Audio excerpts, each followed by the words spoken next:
Alhamdulillah wassalatu wassalamu ala Rasulillah nabiyina Muhammadin wa alihi wa sahbihi wa man walah.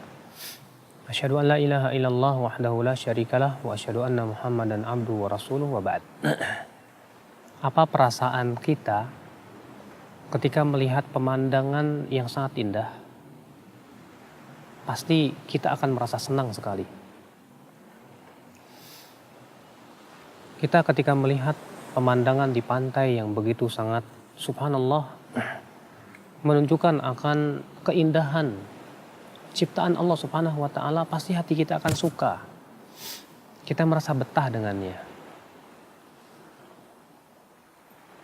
Dan memang salah satu sebab munculnya cinta adalah keindahan fisik.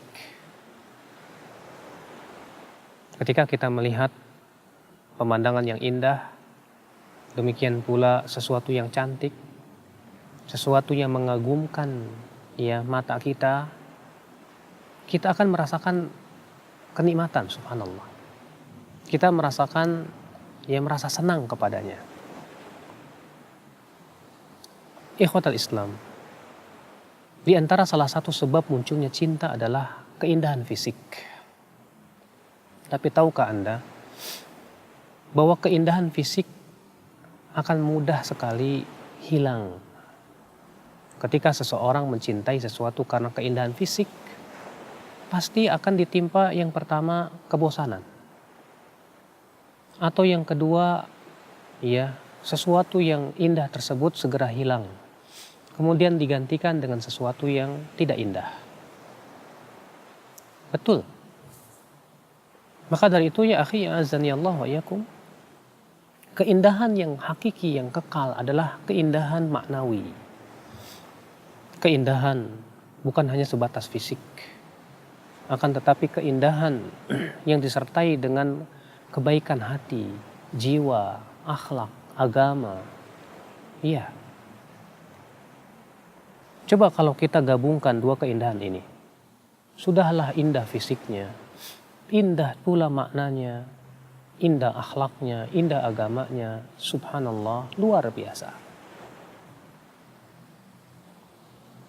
Dan itu ternyata dimiliki oleh Nabi Muhammad sallallahu alaihi wasallam. Tahukah Anda?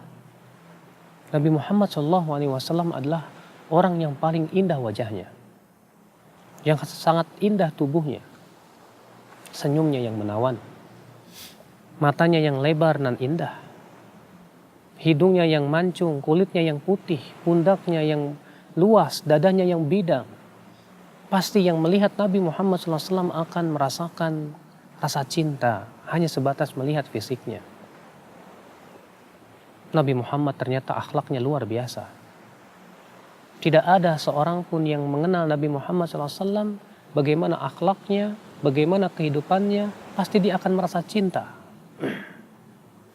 Subhanallah, ikhwatul Islam, azani Allah wa iyyakum. Maka dari itu ya akhi, cinta ketika berhubungan dengan fisik saja, dia tidak akan lama. Tapi ketika cinta dihubungkan dengan agama, dengan maknawi, maka sesuatu itu menjadi sesuatu yang sangat indah, luar biasa. Ikhwatul Islam, agama kita ini indah. Syariat yang diturunkan oleh Allah Subhanahu wa taala adalah indah. Karena ia berasal dari pencipta yang maha indah. Rasulullah SAW sabda, innallaha jamilun yuhibbul jamal. Allah itu indah dan cinta keindahan. Maka Rasulullah SAW yang diberikan oleh Allah fisik yang indah, akhlak yang indah, membawa syariat yang sangat indah sekali. Disyariatkan kita sholat untuk bermunajat kepada Allah, mementingkan hati. Dianjurkan kita untuk berakhlakul karimah, berbuat baik kepada manusia. Dijadikan kita agar kita tidak menjadi orang yang pelit namun dermawan, agar senantiasa memperhatikan orang-orang miskin. Diperintahkan kita untuk senantiasa menghormati tetangga, dan bahwasanya menyakiti tetangga itu adalah sesuatu dosa besar yang bahkan bisa menghilangkan kebaikan-kebaikan kita. Makanya subhanallah ikhwatul Islam azani Allah wa iyyakum. Siapa yang mengatakan bahwasanya saya tidak mencintai Rasulullah SAW?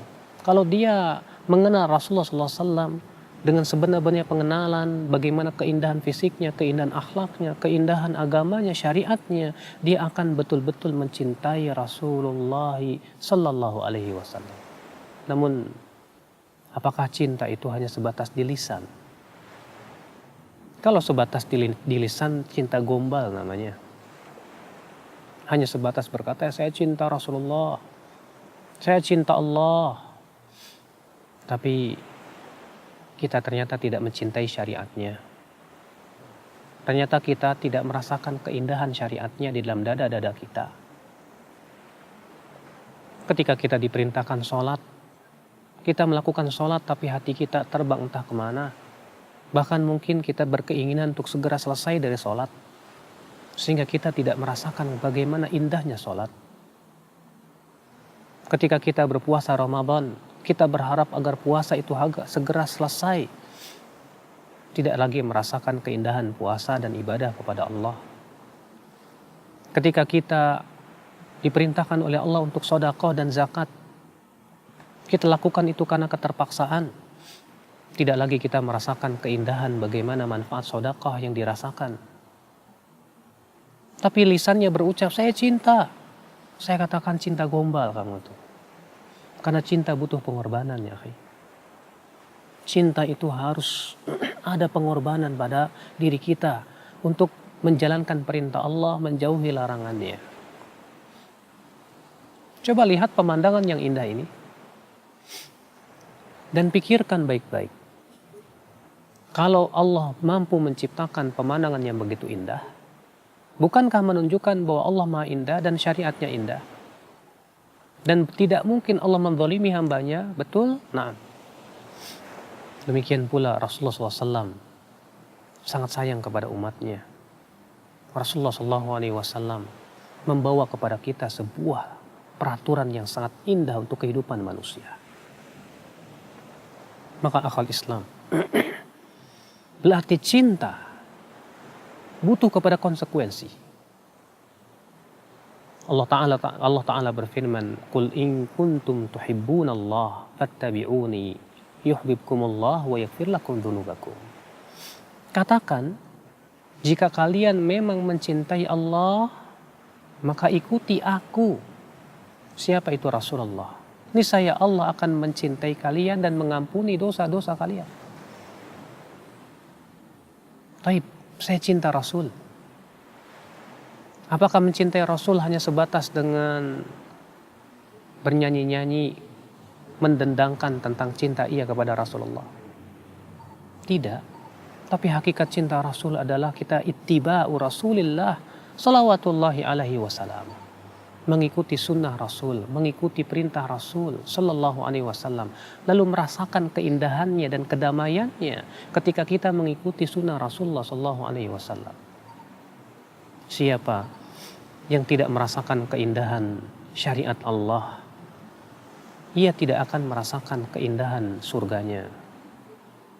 Dan siapa yang menganggap bahwasanya syariat Allah itu tidak indah, penuh dengan beban, maka itu hakikatnya orang yang tidak melihat hakikat keindahan pencipta alam semesta.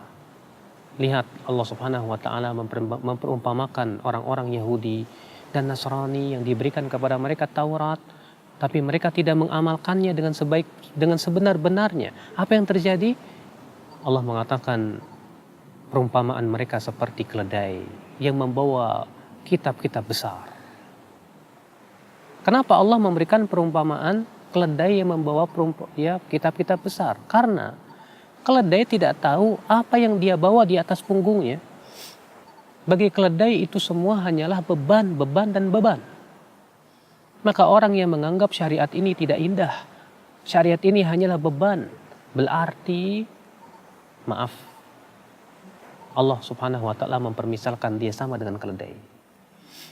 Maka pikirkanlah baik-baik, akhi, bahwa Allah yang menciptakan keindahan alam ini mempunyai syariat yang sangat indah. Cintailah Allah, cintailah syariatnya. Rasakan keindahan syariatnya, rasakan keindahan bermunajat dengannya, rasakan keindahan ketika berdua-duaan dengan Allah Subhanahu wa Ta'ala. Jangan hanya sebatas kita merasakan keindahan alam semesta, pemandangan saja. Tapi rasakan pula kelembutan kasih sayang Allah kepada kita. Semoga kita termasuk orang-orang yang bisa merasakan keindahan itu secara lahiriah maupun batiniah. Semoga kita termasuk orang-orang yang merasakan keindahan ibadah kepadanya, keindahan syariatnya. Subhanakallahumma bihamdik. Asyhadu an la ilaha illa ant. Astaghfiruka wa atubu ilaik. Wassalamualaikum warahmatullahi wabarakatuh.